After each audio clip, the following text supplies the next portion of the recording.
Hi everyone, welcome to Introduction to Fractions. Fractions is one of my favourite things to teach. I'm really disappointed that I'm not in class at the moment to help teach you all about fractions, because I was really looking forward to it. I love teaching fractions because often whenever I say that in a classroom, everyone goes, oh no, I hate fractions. And actually they're a really fun thing to learn about, and really once you get the hang of it, it's really interesting, and how many different ways you can use fractions and how important they are.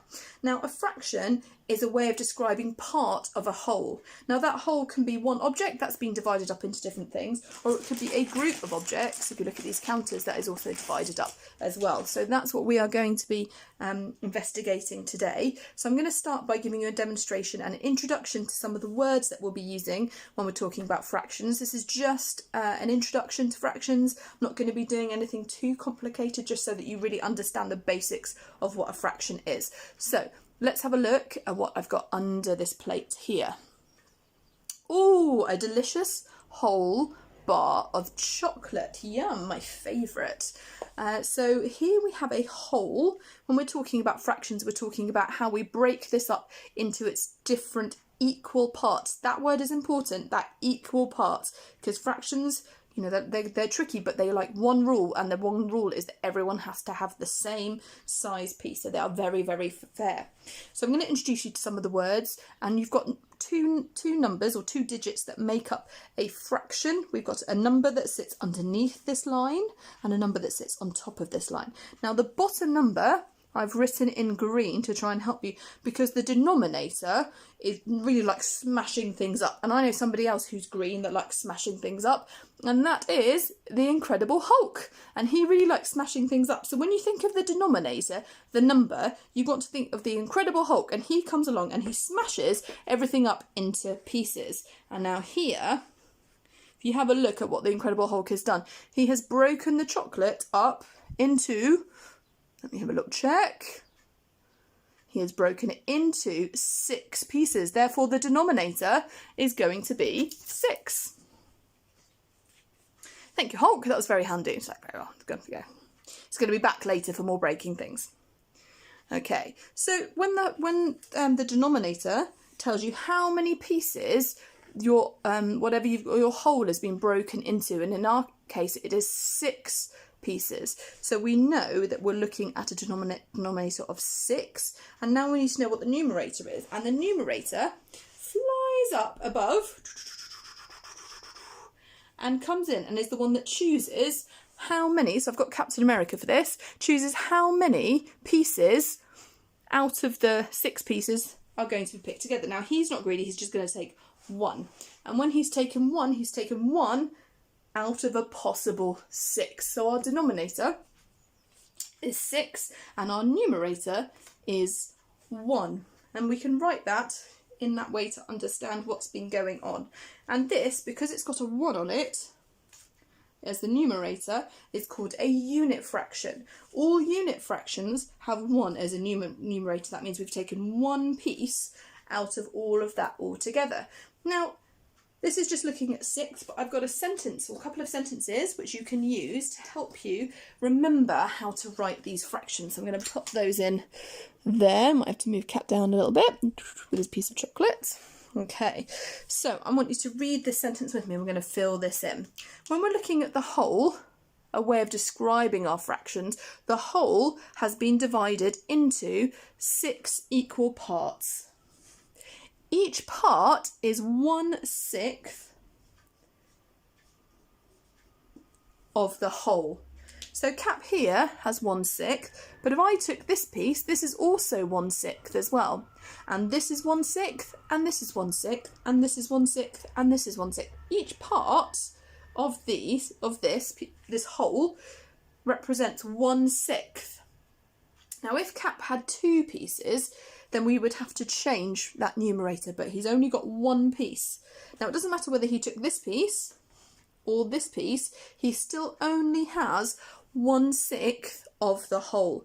And then we can use this sentence. So let's repeat this sentence. The whole is divided into 6 equal parts. Each part is 1/6 of the whole. So I'd like to thank Cap for that. I'm going to put that back. And he's going to, off he goes. He's going to try and investigate some more things. Right, so that works when we've got 6 pieces, but how does it work when we're looking at something else? I'm going to show you something a bit different now. So let's say we've got our bar of chocolate there.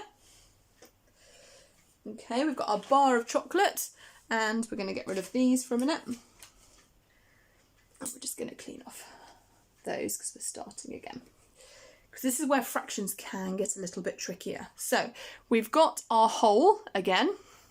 Oh, look, here comes our denominator back again. Here he comes to do some smashing. Hulk is going to smash them all. So Hulk smash. Okay, he's done some excellent smashing as a denominator. It's a very important role. Just make sure he's done that correctly. Fantastic. Off he goes. So now, let's see if we can fill in our sentence again, which will help us write our fraction over here. So the whole has been divided into 4 equal parts. Each part is 1/4 of a whole. Now, some people might know that 1/4 is quite a special fraction because it actually has another name. And let's see if you can recognise what that other name will be if we draw it now.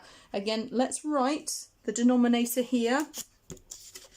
Again, it's 4 equal parts. We've got there. And here comes Cap again, just to come and go and get his piece. As the numerator, he's just going to take 1. If you have a little look. So we've got 4 pieces altogether. How many has he got? He's got 1 piece.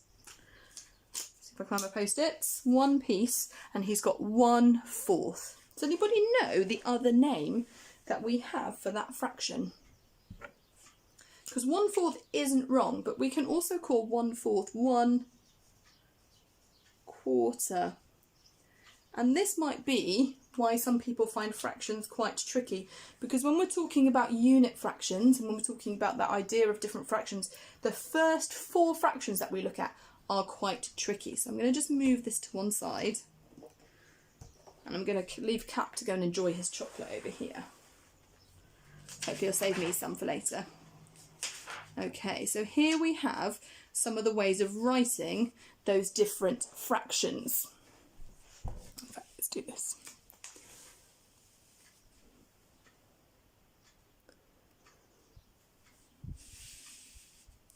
Okay, we've talked about 1/2 already, and that was quite good. So let's have a look at the different fractions. So 1/2 is the whole thing all together.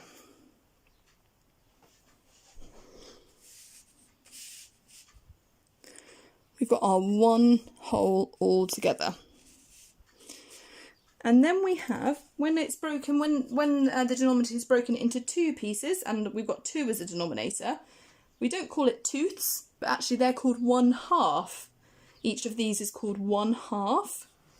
Okay? And then when it's broken into 3 pieces, it's not 1/3, it is 1/3. Each part is 1/3. And finally, when we get into quarters,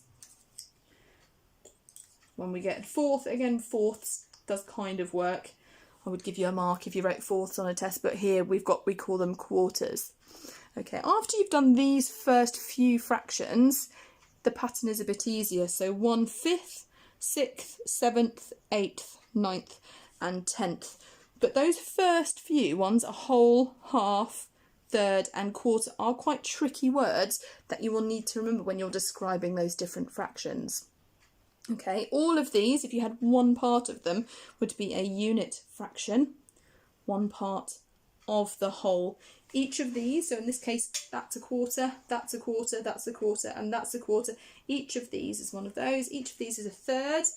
Each of these is a half, and obviously one whole is just 1. So those are the only ones that are a little bit trickier if we're trying to describe them, but all the rest should be fine. Now, I better go because I've got to make sure that Cap isn't eating all my chocolate, but I'll be back to talk about more fractions a bit later on. All right, bye.